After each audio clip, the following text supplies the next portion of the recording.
गोट्याची गोष्ट.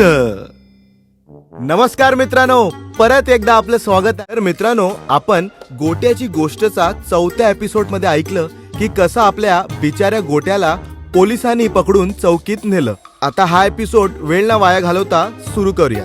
चला मग. मित्रांनो, पोलीस आपल्या गोट्याला घेऊन चौकीत नेतात आणि खाली ढोपऱ्यावर बाकीच्या गुन्हेगार सोबत बसवतात. आता पोलीस साहेब प्रत्येकाला आपलं नाव पत्ता विचारतात. मग गोट्याचा नंबर येतो. पोलीस त्याच्याकडे बघून बोलतात, काय रे, नाव आणि पत्ता सांग तुझा लवकर. गोट्या घाबरत घाबरत म्हणतो, गंगाधर. पत्ता कोण तुझा बाप सांगेल काय रे? साहेब, मी मुंबईला नवीन आलोय माझ्या मित्राकडे. मित्राला कॉल करून लवकर बोलव. साहेब, तो नंबर पाठ नाही मला आणि माझा मोबाईल पण येताना हरवलाय. काय रे, सकाळ सकाळ येडा बनवतो का रे आम्हाला? खूप तुझ्यासारखे रोज हा सेम डायलॉग मारतात. या आईला आत टाका रे आला. आजची रात काढ, मग समजेल तुला पोलिसांची खोटं बोलायची शिक्षा.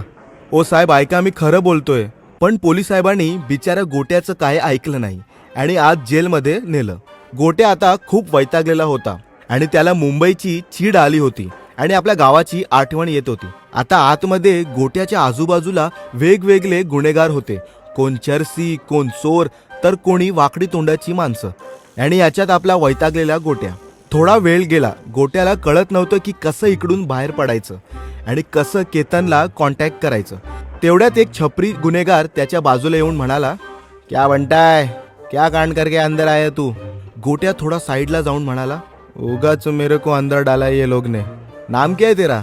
वही बनाने मुंबई आलोय. छपरी कैदी हसत म्हणाला, फुल फिल्मी डायलॉग चिपका रेला भाई. टेंशन मत ले, कल सुबह ये लोग छोड़ देंगे अपन सबको. अपन तो आता रहता है इधर. बोले तो आधा ससुराल है अपना ये. काही काम वगैरह नहीं करते क्या? करते ना, गांजा बेचने का, मोबाइल वटाने का. कैसा मालूम क्या, सीधा उंगली से घी नहीं निकली ना तो अपन ने टेढ़ी उंगली से निकाली. तब से सब सेट है भाई. इधर से छूटने के बाद आजा कभी माहिम की 52 गली में, अपना नाम लेना, जग्गू खबरी. तेको मस्त माल पिलाकर अपना एरिया दिखाता हूँ. त्या छपरीची ही वार्ता ऐकून गोट्या सरकत सरकत त्याला बघून कोपऱ्यात एक झोपलेल्या गुन्हेगारच्या छातीवर जाऊन बसला आणि झोपलेला गुन्हेगार जोर जोरात श्वास घेत दचकन उठला आणि आपल्यातच बडबड करायला लागला, माझी छाती साहेब, मला मारू नका, मी काही नाही केलं. त्याला बघून गोट्या हैराण झाला. त्याचं तोंड उघडच राहिलं. जसं त्या झोपलेल्या कैदीने गोट्याकडे पाहिलं तेव्हा दोघं एकमेकाला बघून पॉज झाले आणि जेव्हा त्यांचा प्लेचा बटन त्या छपरी कैदीने, क्या रे, हम आपके कौन का सीन चालू आहे क्या, हे बोलून प्रेस केलं. त्यांनी एकामेकाचं नाव घेऊन मिठी मारली. तुम्हाला कळलंच असेल की तो झोपलेला गुन्हेगार कोण होता. तो गोट्याचा मित्र केतनच होता.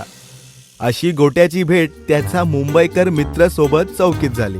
आता केतन नेमकी चौकीत कसा आला आणि दोघं ह्याच्या मधून कसे बाहेर पडतील हे ऐकण्यासाठी तुम्हाला याचा 6वा एपिसोड मुंबई दर्शन ऐकायला लागेल. मग लवकरच भेटूया. तोपर्यंत धन्यवाद.